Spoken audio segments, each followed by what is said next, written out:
Now turn up.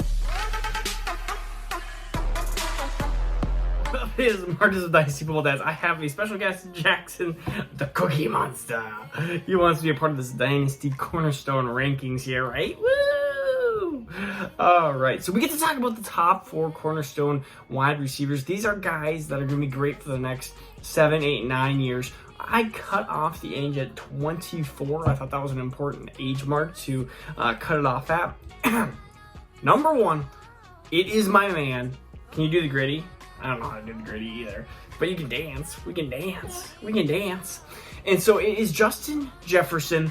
By the way, we're doing a free giveaway. I've already discussed that in my last Cornerstone rankings video, so if you want to know what it is, well, I'll tell you here in a couple of minutes. But Justin Jefferson, in his first 33 games, you could say, has potentially had the best 2 years starting off combined in anybody's wide receiver career. He had 1,616 yards and 10 touchdowns, which is crazy, close to Randy Moss's single-season Vikings record, which, I mean, yes, he did play 17 games instead of 16, but you're talking about 33 games, you're talking about 3,000 yards receiving and 17 touchdowns. It should only get better, right? With Adam Thielen starting to get past that age of where he's not going to be a huge threat target-wise. KJ Osborne going to be coming up. And Kirk Cousins, they're going to be throwing the ball, I think, a lot. No. Kirk Cousins is not going to be throwing the ball. Who's going to be throwing the ball then? Just not Kirk Cousins. Kirk Cousins is not throwing the ball, apparently. But I think he will, with Kevin O'Connell being the new head coach. Rumored? I guess we haven't officially said it yet, but I mean, Sean McVay is not going to be the head coach. Jackson disagrees with everything I say. So for Justin Jefferson, though, wide receiver 4 in standard, wide receiver 4 in PPR, this guy is going to be the top 5 wide receiver. He's going to be DeAndre Hopkins-like. Okay, he's not going to be DeAndre Hopkins-like fantasy-wise, a top 5 wide receiver for the next 6, 7 years, you can see. 23 years young. And so right behind that is Jamar Chase. Jamar Chase had the best rookie season ever by a wide receiver, just outdoing Justin Jefferson. And my only concern, again, I mean, 1,455 yards, 13 touchdowns. He was a big play type of wide receiver. I don't know what you're doing, Jackson. You are just goofy. This is what I have to deal with. I love it. He's 21 years old, 3rd in standard, 5 in PPR. And the only reason why I have Justin Jefferson ahead of Jamar Chase is I like some of the elite attributes that Justin Jefferson has versus Jamar Chase. Just Justin Jefferson, better, a little bit better running, a little bit better at separation. Jamar Chase is your deep threat player. Hi. And he's going to acquire a little bit more targets compared to, I mean, Jamar Chase only had 81 catches, which, I mean, you look at that compared to Justin Jefferson, and he had 108. He even had 88 his rookie year. So you're talking about a guy that's going to have over 100 targets, 100 maybe even, or over 100 catches versus somebody that might be into that 80 to 90 range. I mean, you're talking about 10 different catches, which maybe that's a point a game, but it's a little bit of a difference. And I mean, Jamar Chase has T. Higgins, who's super young. Yeah, they do.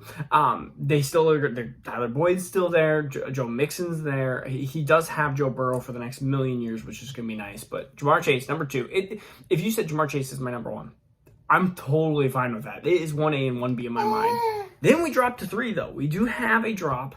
And for a guy that I absolutely fell in love with in the 2020 draft. I didn't know where to put him ranking-wise for the longest time when it came to rookies. Here, do you want to stand? Into that draft because I knew I wanted him behind the running backs of, like, Jonathan Taylor and CEH. I'm sorry. So, CeeDee Lamb, 22 years old.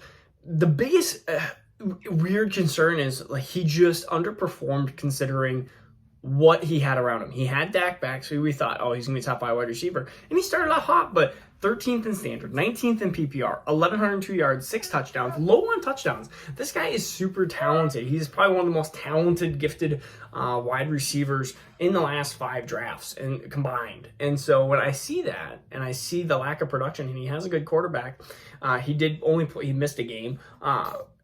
That does concern me. He did have 120 targets, but again, only 6 touchdowns. So maybe we see some of those touchdowns go up and we see that ranking increase. But that's my biggest concern about CeeDee Lamb.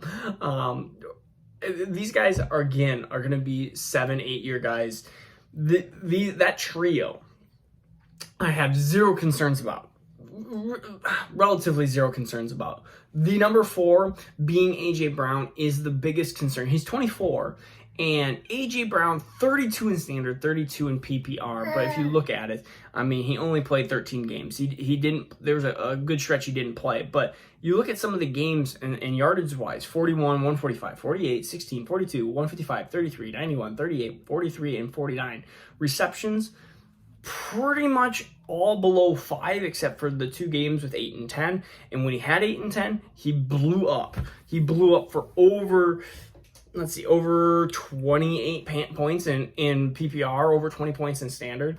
And so if you give him the targets, if you give him the ability to be healthy, which he seems to always have knee issues. And so that's probably my biggest concern for AJ Brown is longevity. He is a cornerstone in my opinion because he's 24. I could see another 5-6 years of AJ Brown. I mean, look at his yardage wise. He only had 869 yards, which is a concern, but again, only 13 games. He had over 1,000 yards the previous years, and he only had 5 touchdowns this year. So really a down year for AJ Brown, but you even see in the playoffs, he is a different beast. He's 6'1", 226 pounds of pure muscle, and sometimes we like the muscles, right? The muscles. What do you think of AJ Brown? Do you like him? You didn't say no. Do you like Devontae Adams? You're supposed to shake your head no. We're not Packers fans. As you see, we're having a lot of fun. So we're going to keep going through these dynasty rankings. Of course, the first video is the top 4. And then we're going to go to the top 4. We'll do quarterbacks, tight ends. By the way, if you're new to the channel, we're going to be giving away DeAndre Swift free signed jersey. If you want to know what the jersey looks like, just go in the previous Dynasty Cornerstone rankings of running backs. No Jackson in that video, unfortunately. He just gets to hang out with me on this video, right? Mwah. And so... yes, and sometimes he will disagree with me. Apparently, what, do you like Jamar Chase? Daddy didn't have him on his fantasy teams this year. What do you think about that? Yeah, I didn't have him on my fantasy teams this year. So we'll be doing some quarterbacks, which I think will be probably another. The beginnings are always the easiest. I think Cornerstone rankings are going to be fairly easy. We're going to do rookie updated rankings, see if anything has changed over the last couple of weeks. Usually not much has changed until we start getting some actual numbers and we get into the draft combine and all that stuff. We have Senior Bowl that happened, but so we can, I guess, go through maybe some updated stuff, but there's not too much, right? You want to say goodbye? You want to say goodbye? Say bye. Jackson, say bye. All right, well, I'm going to say bye. Have a good rest of your day, and we'll see you soon. All right, peace out.